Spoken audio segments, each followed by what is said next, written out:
You're listening to SEEK Bytes, a podcast by software engineers for software engineers. On this episode, we talk with special guest Rahul about JavaScript runtime engines.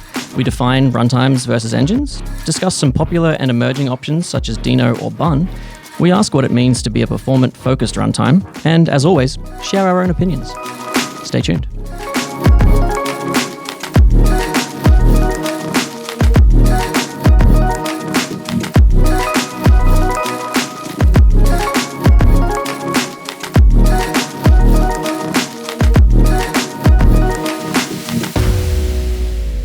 Thanks for tuning in to the SEEK Bytes podcast. I'm your host, Seamus. I'm here with Will. Hello, I'm Will. And Rahul. Hello, Rahul again. Today we're going to be talking about JavaScript runtimes, so strap in, it's going to be a good one. Yeah, Rahul again. Like, you've been on here quite a few times, and I'm always very excited having you on because you have some amazing insights, and I'm pretty excited.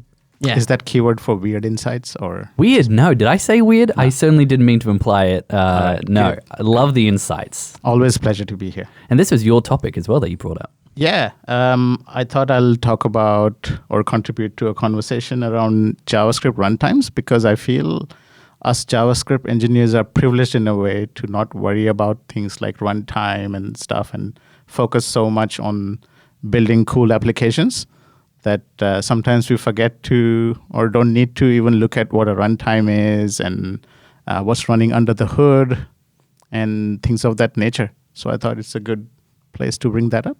That's the advantage of being in an ecosystem with like the most popular programming language. We were saying just before the podcast, like we don't have to think so much about the nuts and bolts of how these things run because other people who are more interested in those parts of what we do have solved those problems or are working on improving those problems, and we get to focus on the cool stuff, the fun stuff. Absolutely. Certainly. Well, in my recent fun times. stuff. Yeah. Their fun stuff is the runtime. Yeah, certainly in recent times, I feel like in maybe 5-6 years ago, even the runtime and the state of JavaScript was very different. So things have improved quite a bit since then. And I can already see the first question on there is, what is a JavaScript runtime? I think that's a good place to kick it off. Yeah. Let's start with trying to make some guesses. What is a runtime in general? Isn't it what runs JavaScript? In a way, yes. Like in like what, V8? Would that like the Chrome? That'd be in the browser, right? Yeah, like it. That's like the browser's runtime is V8. Yeah. Right? I will admit, I had to do some Googling to prime myself before the episode because for this reason, I haven't had to think too much about runtimes. I know that I've used them, like TS Node and stuff like that. Yeah. If I was going to have a guess, it's an emulation of what the browser was already doing to run JavaScript. Yeah. In case of JavaScript, all those answers kind of add up to what a runtime is. But in a general sense, I would say it's like a little sandbox with some known conditions, like you know that this library is going to be there and like some features are going to be available for your code to run successfully. Is it just a container? It's pretty much. It's a container. It's that. a pre-configured container with environment stuff to be able to execute your Correct. code. And some capabilities like, if you provide a .env file, it's going to be already sucked in. So you'll have environment variables available to you. Gotcha. So how is it different to like an engine? Like VA and stuff. Is that not a runtime as well? Is that more like a JavaScript? Yeah, it's just, I think, different words. People like to call it different things. But I think engine usually means to how the actual language is processed, run, how... Like whether it's transpiled and compiled. That kind of stuff. That kind of stuff, yeah. Interpreted versus compiled versus whatever else. Yeah. Yeah, when I think of engine, I think of like the interpreter and stuff like that, yeah. Interesting. Okay, cool. And a runtime, a runtime, is that something that typically is done just for like server-side code? Like would a runtime also handle like the, rendering and stuff like that as well? Or is that's where kind of the engine comes into play? Yeah, there's a bit of play in here. So runtime, usually you might have heard people say, that's a runtime exception. Mm-hmm. Or that error only happens at runtime. Yes. So it's usually in play when things are actually running. Yes, of course. So when you're running, you probably need access to file. When it's running, you probably need access to a certain environment variable. And that's where this runtime topic is slightly interesting for JavaScript world because it doesn't run in a single kind of setup. So it runs in the browser. It didn't run in the browser for such a long time. But then we took the guts of the browser and put it in our server. And then the JavaScript ecosystem flourished with ability to run JavaScript on the backend. Imagine a few years ago, that was just not a thing. Yeah, that's right. And so we're using what runtime is both a verb and a whatever the other one is.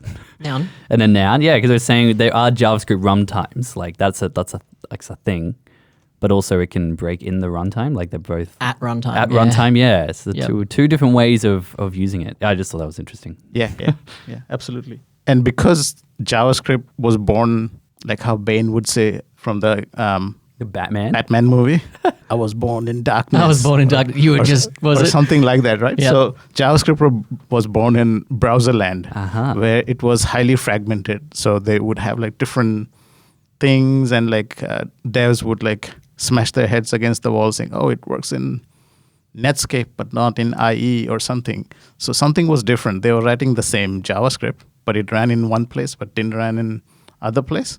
And something was slow, something was fast.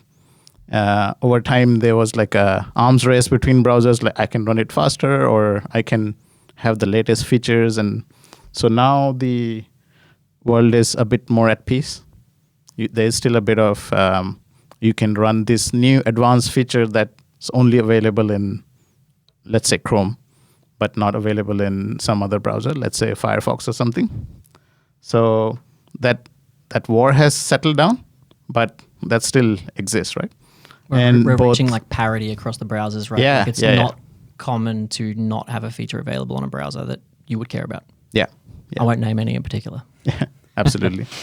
And as a result of that, like they had their strengths and weaknesses. So out of that, first thing, like you said, from Chrome, the V8 engine or the V8 runtime was extracted. And this guy, I think called Ryan Dahl, made it runnable on the server. That runtime is what matured into Node.js. And believe it or not, there was like a competitor to Node.js at the same time called IO.js, and then they merged. Oh, wow. Didn't he end up like competing against himself and then making Deno as well? Exactly. He And didn't we'll like chat where the about open that. source community was Yeah. taking Node and then Yeah. decided to make his own again. Again, yeah. Yep. Yeah. Wow. So he wanted to win twice. That's it.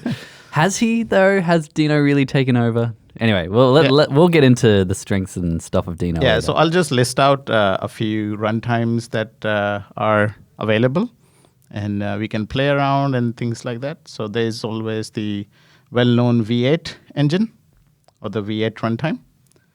Then you have another one called SpiderMonkey. Well, Yes, SpiderMonkey. Is that the Firefox one? That's right. That's right. And then because there's a certain company with a fruit logo that wants to make everything themselves, Yep. they have a thing called Nitro. Nitro, right? Yep. And Nitro is supposed to be performance focused. I usually don't understand performance focused as a term because what are you trading off? exactly like If it's performance focused, I've never like, what built are you something losing? and said like, you know what, I want to make sure this is slow, or I want to make sure this doesn't work, but it's fast. So, but that's what it touted as. It's like the most performance focused JavaScript engine or a runtime. Yeah, actually, funny you say that. What are they missing? I feel like it's those three things, right? It's what cost, speed, and quality. But I feel like maybe in the runtime world, it's like speed, security, and I don't know, usability or something like that. I don't know. Yeah. Like we accept a level of complexity and performance loss in our code bases generally because we favor human readability. Yeah. Because the cost of development time, growing because you try so hard to be performant that you maybe have like whatever approach you want to take to make your code more performant, I feel there's usually a trade-off somewhere. Yeah. And if that is on developer time, you might make code that's not as performant. Like, there's many examples I can think of. Won't bother going through any, but Yeah. you have to make that trade-off. Yeah, so I think I mentioned V8, SpiderMonkey, Nitro, also known as JavaScriptCore. And there's another one. I think folks in the Java ecosystem probably have heard more about it. It's called a Graal VM. And they call it a VM because I think you can plug in different runtimes within it. Okay. I'm not an expert on the Java ecosystem or how Graal works in general. But They see it like a virtual machine. yeah, and there are some statistics that say like sometimes things run faster in a Graal VM compared to by themselves. I don't know how that exactly happens, but Wait, what? That sounds like marketing. How do you wrap code in more code and it runs faster? I have no idea. But I wanted to bring it up if people are curious and want to do their own research. Graal VM. Who made and that? things like that. Sorry? Who was Graal VM from? I think it's, I may be wrong, but I think it started off as an incubator project from either IBM or Oracle. Okay. I'll leave it We to will that. enhance the podcast with a fact checker. That is Yeah. a thing we will get. Yes. Nice. All right, cool. So there's some runtimes that live in the browser. Different, browser companies come up with theirs. There's some large tech Oracle. companies coming out with their own. Nice. So You're right. Oracle owns the Graal. Yeah, yes. Open source distribution of Graal VM is based on OpenJDK, and the enterprise distribution is based on Oracle JDK. Yeah. Yep, there you go. I think interesting that you start talking about JDK and things Java? like that. Like, they're talking about Java, right? Java Yeah. development kit. Yeah. Yeah. Because Oracle, like I used to work in the Oracle Java JDK. I feel like, I feel like every single time I've been listening back to a few of our podcasts, and every single time Seamus is always like, oh, I actually used to work in that. Yeah. Like, it'll be like this out of nowhere thing, and you'll be like, oh yeah, mail. I used to be a mailman. Yeah, I worked in the mailroom. I did work next to a mailroom. there you go. That's crazy. Sorry, continue. You used It to does work- happen a lot. It's been brought up a lot at like parties and stuff like that. Be like, I swear this is like the 15th job that you've had. I'm like, I had 3 jobs at one time at one point during the GFC. So you worked with Java, the JDK. No, ages and ages ago. Yeah. Wow. Yeah. Okay. Yeah. Yeah. Same here. But the fun fact is that there is not one JDK either. There's not one. Yeah. So there was I'm not Sun? sure. It's There's like- OpenJDK, like you mentioned. Yeah. Then there's a Oracle JDK with some extra bells and whistle. Then if you Google hard enough, you'll see like an Amazon JDK, which is tailored to whatever Amazon-y stuff it's doing. I'm not Yeah, actually, I've definitely had to install Java like JDK on a computer before, and like there've been multiple installations. Like they link you to different sites. It's hard to find the right one if you don't know what you're doing. Yeah. Java I is mean, still like the most popular language for platform agnostic applications. It's like it's definitely, there's a lot of stuff out there that's running on it. So I wouldn't be surprised if there's still people who are Java devs. I just know that it's installed on 4 million devices. Like on its installer for last few years, it just says installed on 4 million devices. So you should trust it.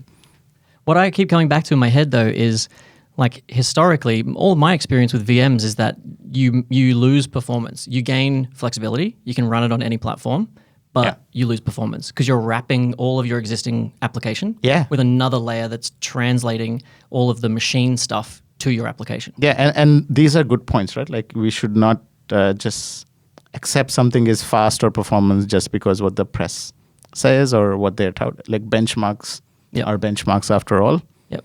We On know a- that benchmarks for car companies, they like to say 0 to 100, blah, blah, blah, but then they actually did a rolling start. Yeah, unless you're driving in Melbourne or Yeah. like the road conditions, Yeah. if it's not raining or like Perfect road conditions, no headwind in a vacuum tunnel Yeah. with 0 frictional resistance from atmosphere. Yeah, absolutely. Yeah.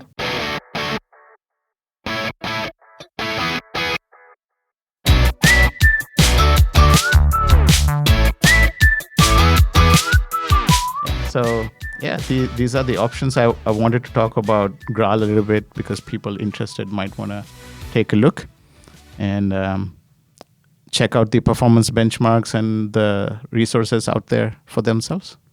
I'd love to hear someone who knows more about this or does some research on it to explain whether it is actually more mind-bending. performant or not. Because I'm struggling to understand that. Yeah.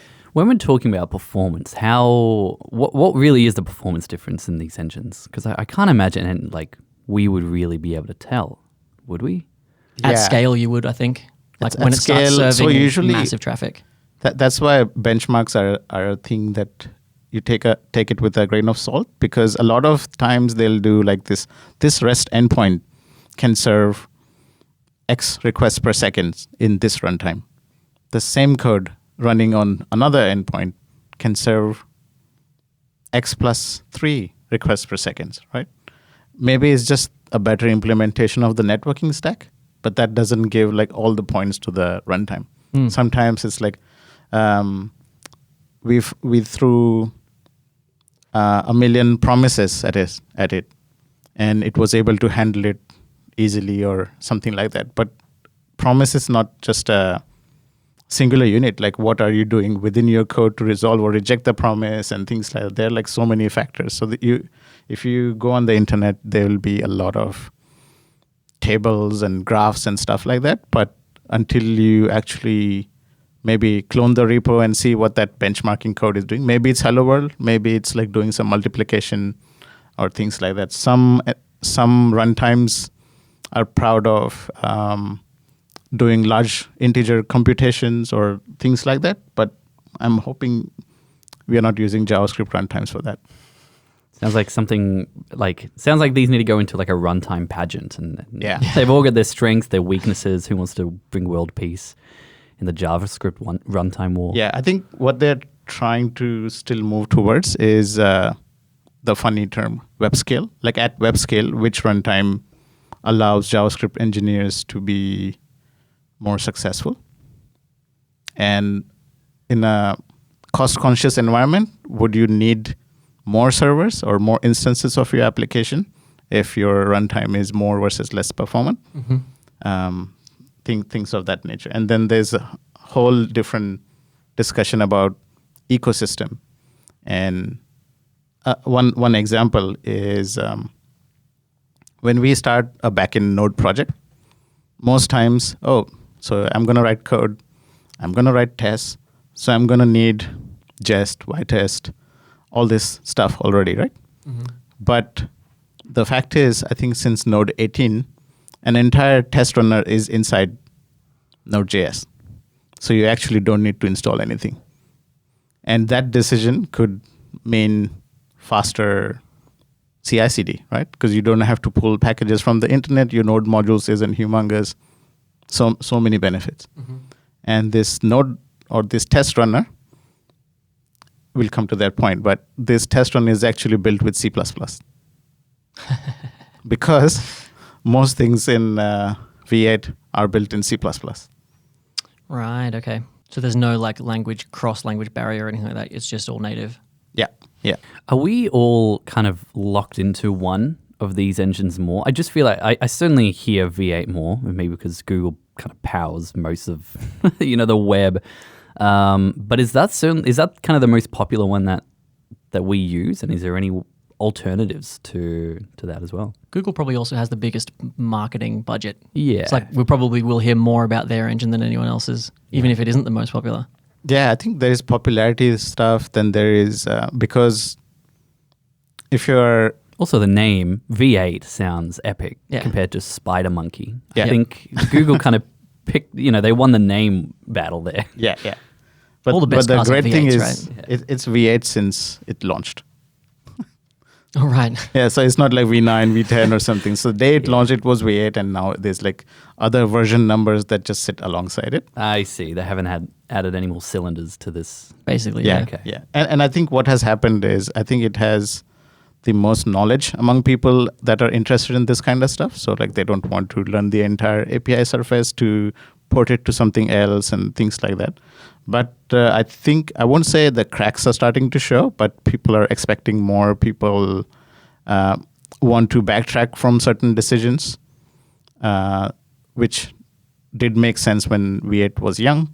But now, all the partying and late nights, maybe it's showing. And then you have to like start sleeping at 9:30 or something. I don't know. But some of the decisions that were made now, people are giving it second thoughts. One of that decision means some security decisions. So going back to the alternatives to, let's say, Node.js, which is powered by V8, there's another one called Deno. I think we just hinted towards it. And its creator is the same guy who created Node.js. And he wants to backtrack on a few decisions. Things like when I'm running an application, I want to explicitly tell the application if it can use the network or not. Oh, interesting. Yeah, I mean, at first I was like, I never have that problem because my Node.js programs always talk to a database or Yeah. I mean, that's kind of a big point of JavaScript, right? Input, output, talking to something external, network connection. But there are probably some use cases I haven't thought about deeply enough. Maybe for console applications that are only supposed to do certain thing, but not send data to, unfriendly country or something like that. They also ask you to explicitly mention if you can use more file system than it's already using. So there are always these flags like max memory and things like that. So you don't want your Node application to chew up all your RAM, for example, even though it does happen in Chrome at times. But because I'm realizing, like, if you build an application where you don't need network, but it has access to network, that is a security hole, right? Like, if someone, you can probably turn your brain off to whole avenues of security concern. If the thing can't talk to the network, you don't have to bake in any protection against malicious network activity, right? Correct. And maybe the runtime does some optimizations by not loading a part of its core libraries that is network related because they're not going to be needed. Just as an example. So you're like, your startup, your cold startups might be a little bit faster if your runtime, like just generally speaking, not just like JavaScript runtimes, but if you don't have to load in 20% of your infrastructure, then your cold startup should be a bit faster. Yeah, something like that. And this is just as an example. Like maybe you write some program, a Node.js or JavaScript program that runs on a vacuum, and it needs to follow a schedule or something, but it doesn't need to send information outside somewhere. Then I think a few people are sensitive towards this stuff. Like, hey, I checked my Roomba and it's actually sending data to some other country. Literally running on a vacuum. Yeah. On a vacuum cleaner, right? So some people, like, imagine that's worse. Like, let's say it's connected to Alexa now.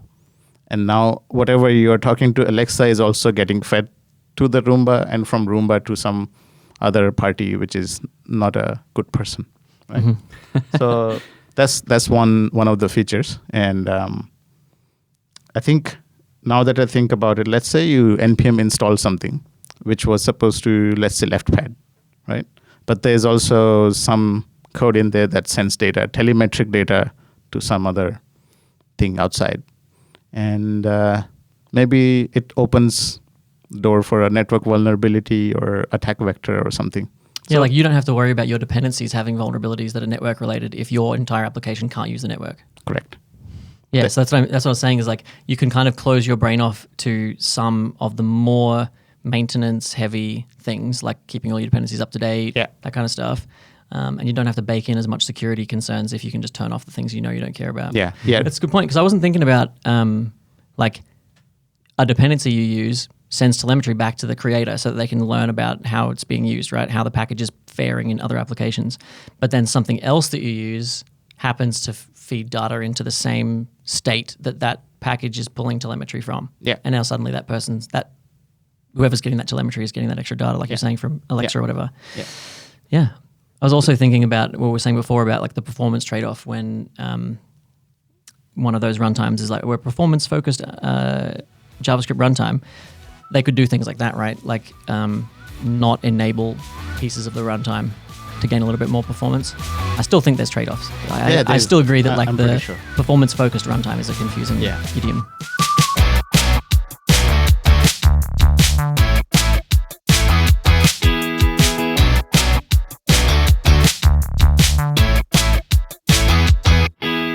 So another runtime that came up recently, I think less than a year ago, is called Bun. Yes, I'm glad you brought it up because I was going to bring it up eventually as well. It sounds interesting. I like the name. And it was a bit crazy when it got launched, and it's so fast, and a lot of people were giving credit to the fact that a lot of that is written in a programming language called Zig, which itself is a brand new programming language. Right. And what is Zig? ZIG, and it's supposed to be low level, almost like a replacement for a C type thing.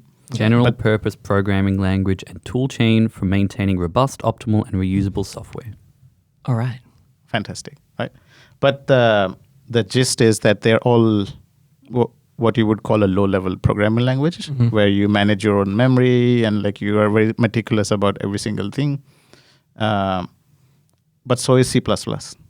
Yeah, I was just looking at the home page of Zig, and it says use Zig as a zero dependency drop-in C++ compiler. So it looks like it works hand in hand with C and C++. And what's even interesting is like Deno, part of the networking stack is actually written in Rust. So they've written Deno in multiple languages. So I think Deno is like, if you can think of like a bento box. Oh yeah. Right? All right, yep. So like most of like the bigger portion usually that they give is just rice, the cheapest thing, right? Yep. Gotcha. So they took V8 and kept that in the rice box. And then the stuff that's supposed to be the differentiating factor, like you usually have like something main in your bento box, like maybe it's sashimi, maybe it's like, I don't know, katsu or whatever. That's their Rust side of things. Yep. Because I think Rust is a programming language that encourages your program to be safer. Yeah, right. About memory, and its networking stack is supposed to be robust, right? So you're like leaning on the language's strengths. Correct. In the area of the code base. Correct. And I really think shine. you'll start seeing it more and more. We're seeing it already. Yeah, the single language ecosystem to me is a bit confusing because, I mean, as a lead or someone working towards becoming a lead, the people first mentality is very strong for me. So like I'm happy to lose a little bit of performance if it makes the code significantly easier to comprehend and parse and make changes to. Yeah, we always say people first, and we also say right tool for the right job. Yeah. So maybe JavaScript as like the heart of something so network heavy or something was probably not the right choice.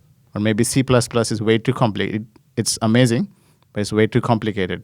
Its constructs or its primitive are a bit like, if you are an expert, maybe you get it right. If you're not an expert, you have errors or something. No like one wants that. to eat just rice or just chicken. Yeah. You need a little bit of everything. Yeah, you need, and especially like you're not gonna get much protein out of rice. So like if you want protein, right? So I like it. I like these analogies. I'm learning Japanese at the moment. I'm on a 50-day learning streak, so I can get behind this. yeah. Just to close off the loop on Bun, so it uses the Nitro runtime, and it uses Zig as the base programming language for all its like base libraries and things like that. And that's most of it. For Deno, like I said, it's V8 as the rice or the main part, and then Rust for its networking stack and handling async operations. And I think I would like to pose a question. Why are people even, besides I want to backtrack on some decisions and things like that, why are people investing their time in making new runtimes? That's what I was going to ask. Like, when something like Node is so heavily widespread and used, for most of us, we're not even asking the question. We're just like, we join a new role. They're already using Node. We use Node. If we wanted to move to Deno or Bun, what's the argument for that? Because it would be the same argument that the creators had, right? Like, we want to take advantage of, like, we agree with their decisions to move away from Node for the same reasons. So I guess you'd need to understand what the mission statement is for Deno and the mission statement for Bun. Yeah, I was going to say that because, and I've only slightly looked at the Bun website. I will look into a bit more, but I'll try and answer this question first. Because I thought it seemed like Bun is trying to do a little bit more than just be a runtime. Like they're trying to help with developer experience as well, along with trying to make a good runtime. I think that's what I'm understanding with this tool. Yeah. So besides their core problems that they want to solve, like Deno wants to be secure and all that, Bun really wants to be fast, but at the same time, both are acknowledging that having 3 or 4 kinds of module system is very painful. Like in Node.js, you can write a file in CommonJS, you can write something in ESM, but then you have to do this 2 other things, or you want to use TypeScript, so you have to bring this other package, and so on and so forth, right? So I think Deno and Bun are in a position where they can take a step back and see, like in 2023 or future, how are most JavaScript applications are going to be written. So you're going to need a formatter. you're going to need a linter. You need to support at least compilation of TypeScript. Maybe you don't do the type checking, leave it to the TSC thing. But there are like few things that, so like this need for this starter projects or these template projects is really painful because it deviates really easily. And then if you have a formatter, then there are options. And so to get started, there are like so many choices to make. And sometimes you're kind of stuck with that choice in a project where you built a whole lot of code, like massive amount of test suites, and now you want to switch it. So it becomes a bit painful. And a lot of other runtimes and other platforms, like even Go and Rust, have their own, if you want to test, this is the default. So there's default, which are good defaults for almost everything, and then you can override if you want. So Go has like a inbuilt command called go format, FMT, and it'll just format your code. So no matter if Rahul writes Go or Seamus writes or Will writes, once that command is run, it looks exactly the same. Maybe Git tells you who actually caused the bug, but so I think. And then you don't have the problem of like your machine is formatting differently to my machine, and your PRs have 5,000 lines of change. Because Absolutely. You haven't got Are you the right using formatting Windows? configuration. Yeah, 100%. Why are there line endings Yep. in weird spaces and things like that? No, all those things. So like to get started, you don't have to research. Like right now, if I want to start a project from scratch, TypeScript, ESLint, Prettier. Prettier, yeah. Every single time I'm going to have to Google, and then some plugin is broken, and then something. And I think another thing that people want is like a watch mode for most things, because people write code in an iterative way. They want it to quickly recompile and show stuff. So I think making these things as first-class citizens is also one of the big factors towards these things.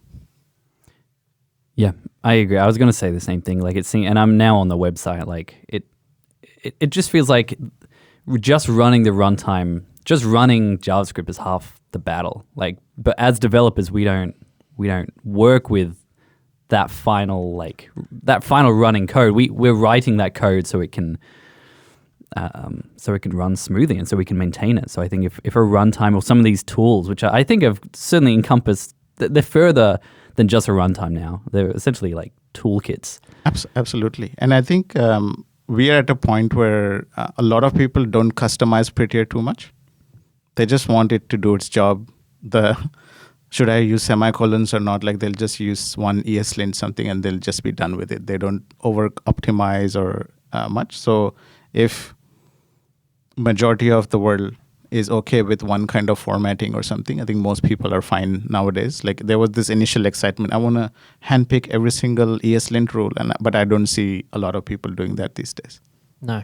I know that we do have discussions when those posts get made where it's like the PR goes up to review the new ESLint rules that are coming out. They tend to circulate around the Slack threads and stuff, right? But at the end of the day, it's usually just like 2 people, 3 people from SEEK that are meaningfully contributing to those decisions. The rest of us are like, cool, just getting up to date with the new rules. Yeah, it makes a lot of sense to bundle these things. Bundle. No. And that, as part of me was thinking that, like, why did they name it bundle? Like, they're like wrapping up all this stuff in a bun?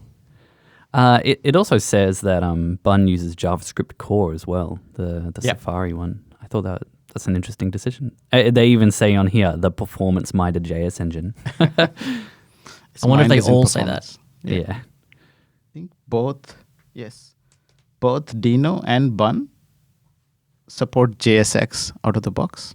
What does this change? Wait, so you... does that mean we don't need like Babel or something to transpile it into like regular JavaScript? Is that what we were saying? Like we can write JSX in a regular... Yeah, so like this JSX. is something I'm going to have to play with. Front end stuff, isn't it? So your React... Yeah, exactly. Files, yeah? Yeah, React components. Wait, so you can render your React where? Not in a browser. Where are you rendering it? On the server end. So the first paint will not be on the browser anymore. So the pre-rendered component. So I'm curious to see where this puts frameworks like Next.js and Remix. Right. So the server could compare the two, like, because React has like 2 I don't know the terminology. It's got two canvases that it's printing onto, right? And it does like a comparison between the two to figure out what needs to change. Would that happen on the server? No, I think what there's happens still half is it on the client. Yeah, I think what will happen would be like the first render. So a lot of these applications that are like client side rendered would first get the static assets, like some parts of HTML, some CSS, and then it does a bit of JavaScript stuff, and then for a short moment there might be like a spinner or something with loading stuff to show like the data, and then it shows. So that part will be eliminated. Or if your application is simple enough that you paint something, let's say you send all the relevant JavaScript to the front end. You use JSX to do all your markup, templating, everything on the back end. It gets rendered to HTML, sent it to the browser, and then there's like input thing. So then at that point, I think a framework, whatever framework you want, can take over, get the values from the input boxes or whatever, and then send it back to the servers. Like if you want to go back to the old school ways where server sends HTML, something grabs all the inputs, and then sends it back to the server, you get a new HTML back. Yeah, there's like, isn't that the React like to string function? Like that passes all of your app into essentially a HTML string, and but you're saying we wouldn't need that step anymore. It would just hit the server and just read what it has, and it'll just send Correct. it. Wow, that's very cool. Yeah, and there are some frameworks that are already available for people to play with. Do you want to explain how that's different from server-side rendering? No, it is server-side. Like it is server-side just rendering, right? It's like it's just a different way of doing it, right? Yeah, it's kind of getting rid of another pass. Like because right now you're importing everything, it's passing, and then you have essentially one function that's passing that entire app again. So it's cutting that out. It's just like reading it natively as if it's native server-side rendering. Yeah. Wow. Nice. Out of the box without these meta frameworks. So you can kind of use a lot of components that. So you can share components that are on the front end and the back end, more used for like, let's say, monorepos that co-locate back end and front end together, or maybe imports or something. But I think it opens the door to a lot of things, which is good. Like what? Any ideas? What ideas have you had that you would do with it? For a lot of times, I think not every part of your web page needs to be interactive. And when you're in the React land, you have to kind of, if you pick the client-side rendering approach, then you have to render everything every time on a renderer or something like that. So when it's server rendered, you can leverage all those HTTP headers, and you can cache that stuff and things like that. So that opens door for this new concept called the island architecture, where there's an island of interactivity in your web page where your forms and all that need to live, but everything else is static, so you don't need to re-render it constantly. So things like that so there could be like a help application that's mostly static content. Nowadays, we could use like maybe, I don't know, maybe like a CMS or something that gives you help articles, but maybe for something else that's user generated, like blog post or something, you wouldn't have to. Yeah. Does that mean you wouldn't have to use React then? For some, I mean, like if it's something simple and just to share components around, like you could just write your components in JSX, right, without having to import React for all of its reactive features. Is that? Because that would be another reason, I think, as well. Yeah. You could write raw JSX. Yeah, you could just exactly. Static pages like FAQs and stuff like that, or interesting. Yeah, and it's pretty brand new in my head, so because you don't need any of the rendering performance of React, right? Yeah, so that's what you're saying. Like you're writing raw JSX, rendering it on the server, and sending it across. Yeah. It's not changing, so you don't need any of React's like buffer swapping stuff. Yeah, buffer swapping stuff. There's no virtual DOM stuff that it has to consolidate. It's more performant, yeah. Yeah, and here you go. We're starting to scratch the surface on what performant runtime actually is. Yeah, absolutely. And I think I don't know if it's still true, but this React.render to string function, I think it was synchronous. So if your component tree is huge and is doing a lot of things, then it was a blocking operation. So if you have like a lot of things to be done or a lot of requests coming in, then if it's a blocking operation, your kind of server process is blocked. Yes. There is, though, I believe, a stream, like a render to string stream, I believe. Yeah. But I think there are like pros and cons for each one of them. Yes. If you have some effects, then you can't run it on the server because it's not the browser. Yeah, and sometimes even just getting that up and running can be a bit of a pain. So just like handling that for you natively is really nice. Yeah. Because that can be a bit tough to have to worry about. Well, my voice just went. Just like at the end there. Yeah, right.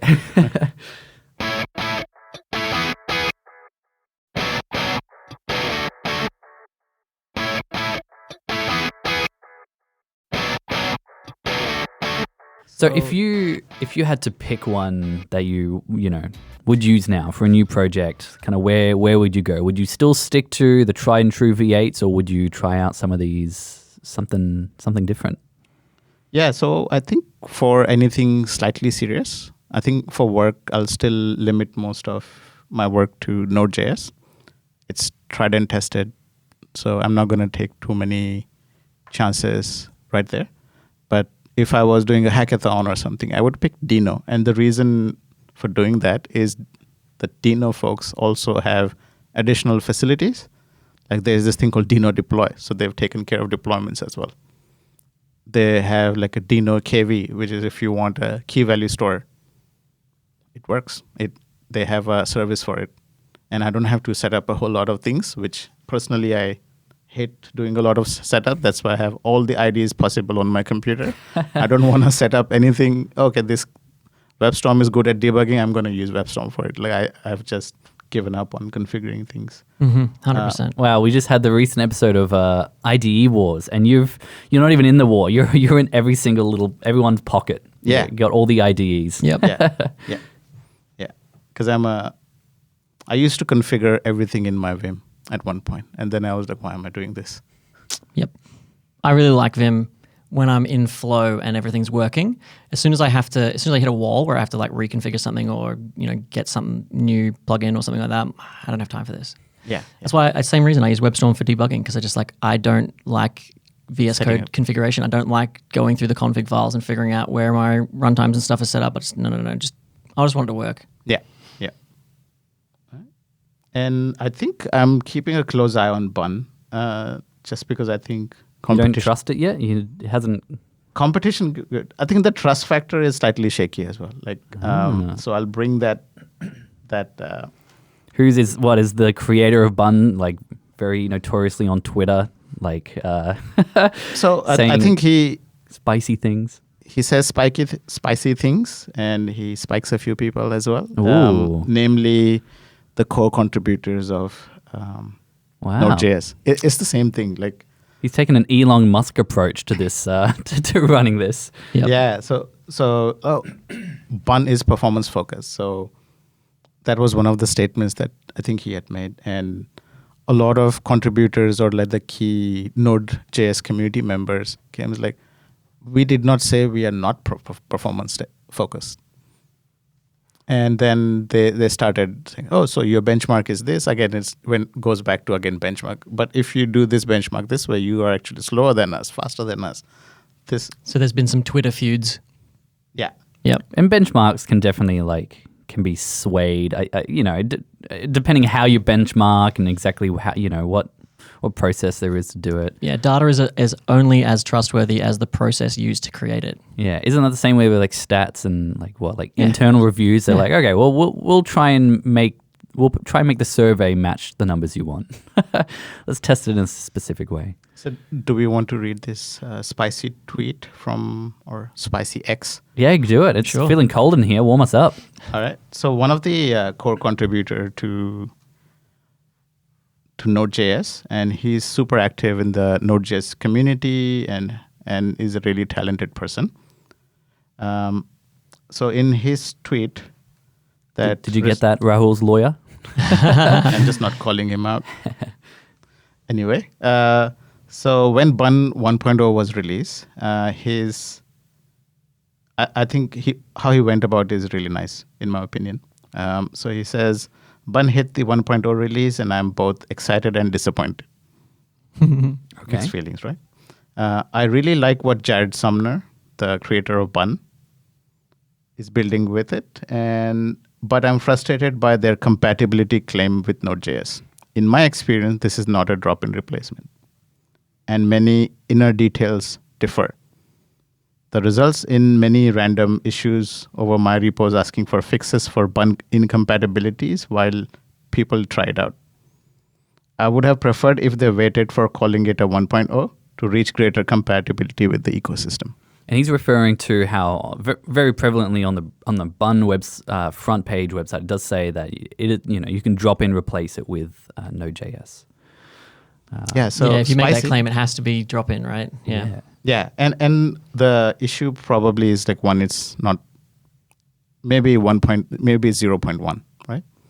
But we also use another framework which just goes like major after major. So you go React 16, then it's 17, then 16.8, and then so I think versioning is like everyone's own thing to do, I guess. But I think what's happening probably is like because it's new, the language they're building it in Zig, which is also new, and maybe the low-level APIs are not 100% compatible. So like the way it interacts with a file system or the way it installs packages is very different to how Node.js does. So Bun.js has, I think, a binary log file. So if you do a yarn install, there's a yarn.log file and it's YAML, and then if you're stuck with a lot of merge config or something, you go nuts. But with Bun, it's a binary file.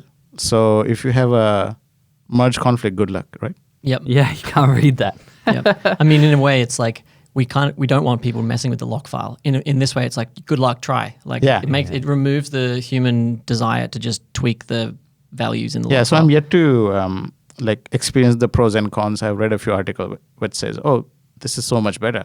Oh, and other camp says, no, this is bad because then it's hard to do like manual resolutions or something. And then the other camp says, just don't do it. Yeah, basically, yeah. So I think I found it pretty interesting back and forth. But this to me is a sign of maturity where we are, I think, fairly saying that, okay, maybe you need to improve in this way, that way. And this has probably encouraged Node.js to maybe pull up their socks in a few departments, and maybe as a result of Bun and Deno being around, they are more focused. They get more attention towards fixing certain issues. Like my pet peeve is still the module problem. Mm-hmm. There are just way too many ways to write a module in Node.js, CommonJS, ESM, you name it, and default support for TypeScript would be so much because I hate configuring it again. Yep.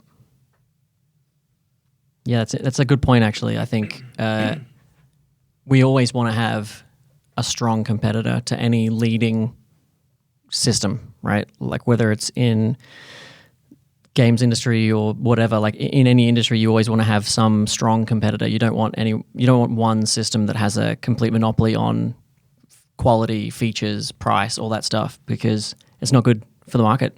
Yeah, and I think as humans, I think I don't know about everyone, but when you see a little bit of healthy competition, let's say a new person joins your team and they're really good at observability, and you haven't had the time to look at observability, and that that's something that you need to pick up on, but because now you have someone to bounce ideas off and then learn off and then pick up.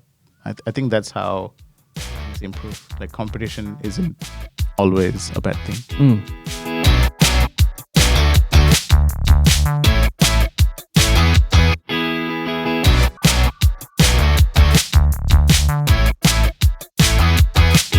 So I wanted to get up a list of other runtimes, because we've talked about certainly the major ones, Deno, Node, blah, blah, blah. So I wanted to get a list of a bunch of others, which I did. And what I noticed is that there's a table, and it has one column is runtime, the other column is engine. And earlier we said that an engine and runtime is kind of the same thing, but it's not, right? Is what I'm just reading. So apparently, a runtime is a place or environment where the code executes, just like you mentioned. It's not the thing running the code itself. That is where the engine comes into play. And I just want to clear out that confusion because I know we definitely said earlier that they were saying the same thing. They're clearly not. I thought that was a good distinction to make. And I even found a little Stack Overflow article. Unlike C and other compiling languages, JavaScript runs in a container, a program that reads your JS codes and run them. Program must do two things: parse your code and convert it to runnable commands, and 2, provide objects to JavaScript so that it can interact with the outside world. The first part, parsing the code, is what the engine does. The second part, providing objects to JavaScript so it can interact with the outside world, is where the runtime comes in. So yes, I wanted to bring that up before I got into some of the list of other so JavaScript if we combine engines. all our answers, we are right. Yeah, that's right. We were saying like the engine's responsible for transpiling, right? That's right. Yeah, but then the runtime is actually the execution part. And usually they are together. Yes. Yeah. So some of the runtimes that I found. So Node.js on V8, Deno with V8, Bun, JavaScriptCore. There's one called Just, which is on V8. I don't know how to say this one. Tixkey.js, which is on Quick.js. I've never heard on that engine, Quick.js. There's Napa.js on V8, Elsa on Quick.js, and Window.js on V8. Oh, wow. And there we go. Yeah, I think there were a few that I excluded because I wasn't sure about their status. If someone in last commit was like 6 years ago or something, then because there were a couple of runtimes for Graal that were abandoned recently. So I just thought, let's not waste some. Yeah, so Quick.js, which is the other engine referenced on these lists, is a small and embeddable JavaScript engine. It supports ES2020 specifications. It optionally supports mathematical extensions such as big decimal floating point numbers, big binary floating point numbers, and operator overloading. So it seems to be heavily suited for like math and big sort of... For JavaScript? Yeah, for JavaScript. Yep, there you go. In the same language that does triple equals and double equals. Yeah, that's right. I'm scared. Yeah. Yeah, I know. Very, very different. Interesting choices. I feel like people in that situation are probably working in ecosystems like ours where there's like everything has to be in TypeScript because it means any dev can go to any team and everyone knows how to work with the language. They're like, well, we have a math problem we need to solve. Can we do it in TypeScript? Yeah, I think some of these are good. So for example, SEEK is mostly a software company. But if we were to create a device of our own, like a SEEK dongle or something, and you need to write software for it, maybe for the first few versions we use JavaScript because we have a lot of JavaScript devs. So maybe it's like a entry point and then they replace it down the line. That's just one use case I can think of. Or easier to hire JavaScript devs. So I think that was the biggest push for us to move more to TypeScript was hireability. Because I used to work in one of our Scala teams, and it was a struggle. It was a struggle to hire people, like especially experienced engineers. They're just fewer and further between, you know. Absolutely. And if you can solve the problem in JavaScript with a little bit of performance loss and then save tons of money on recruiting, then like that's an easy trade-off to make, I think, for a business. What are your takeaways? What have you learned, Seamus? I've learned a lot. I wasn't really familiar with runtimes at all before today, to be honest. It's one of those things that like you pick up on the fringe conversations happening here. They're like, I've heard about Deno over a year ago, I think, but then I don't think about it again because we work in a fairly closed ecosystem. We're not often changing any of our architecture. I'm fascinated by the idea of running JSX inside the runtime. And the distinction between engine and runtime is nice to know. How to clarify those two things. Not every runtime is an engine, but most engines have a runtime. Every engine would have a runtime. Yeah, you said that things don't change very often, I guess, in the JavaScript space. Well, I would disagree. I think there's a lot of change, very rapidly, but I certainly with the runtimes and engines, that's a lot slower, and the competition is a lot more sparse in that in that regard compared to frameworks. Which Oh yeah, like if you're talking about packages, TypeScript packages. That's like on any given week, I'm not sure if we're still using the same package. You know That's what I mean? right. Yeah. But certainly with engines, and I feel like they're a lot more lock-in as well. It seems like some of these engines are starting to make it, trying to say that they're a lot easier to just drop in, replace, so you can just quickly onboard. But it sounds like that is a hard battle for whoever's making the engines themselves, and it's not as always as easy as it seems. Yeah, I think for me, it's good to have options, first thing. And I don't know about you guys, but if you've ever been bitten by licensing or something, let's say tomorrow Node.js Foundation says, if you are a company more than X developers, you got to pay us. Right? And then you have 6 months, and then we will just stop. You won't be able to get NPM packages or something like that. You know, like yeah. Go the Unity approach. Do every download costs you $1. Yeah. Yeah. Every So there's single that. team would be rapidly trying to move away from that package, right? Screw the AWS bill. We've got our MPN bill coming. Yeah, and I think they're pushing towards a bit more maturity. So like if you go to any more mature, I would say mature/older ecosystems, which have been around for a while, most of them have these things out of the box. Like say if you go to C# line, for example, they might not have formatters and stuff, but there's like a default test runner. They have basic networking libraries and everything. You don't have to. So to write a .NET application, and you can get away quite far without installing most third-party libraries. And I think which is good, which is kind of going against that node modules meme that you see, that you write this app and then there's node modules folder, which is like downloading the entire universe kind of thing. .NET is the WebStorm of code. Yeah. And JavaScript is the VS Code of IDEs. So even the modern platforms like Go and Rust are taking that approach. So like to get started, if you don't have like finicky opinions or something, you'll be just fine without installing anything extra. Which leads to some good things, like you don't have to worry about your vulnerability detection. Something like if the runtime has issues, you just bump up the runtime version or something, and then you don't have to think about those package and maintainers and so Peer on dependencies. and so forth. You don't have peer dependencies anymore. Yeah. Yep. Yeah. Yeah, I think the competition's good. Like certainly things like Bun, who are making waves, are going to help shape directions that the other engines go as well, I think. So it's good to see. I do like I've definitely learned a lot. Runtimes is definitely something I don't think about. I think my views of what I've learned, I pretty much mimic exactly what Seamus said. Yeah, I think I would now try a different runtime, whereas previously if I was doing a project, I would be like, no, I wouldn't even think about it. But now I would probably do a little bit of research and think about what I want to use. I've been wanting to use Deno for a while, but I've just been uncertain. Like it also feels like I've been using Node so much that moving to a different runtime is going to take some learning as well, which is part of the fun. Like I feel like as engineers, learning something new is always fun, but you also get so used to working in one language that transitioning, with one kind of API, that learning something new that really radically changes how you're going to be writing JavaScript can take a little bit of onboarding. I think writing JavaScript hasn't been that much of an issue. There have been some things that have really challenged me. Like in Deno, your import statement is a URL. Yes, that's something I noticed, which is kind of cool though. I mean, the fact that you don't have to worry about an import, you just copy a URL in.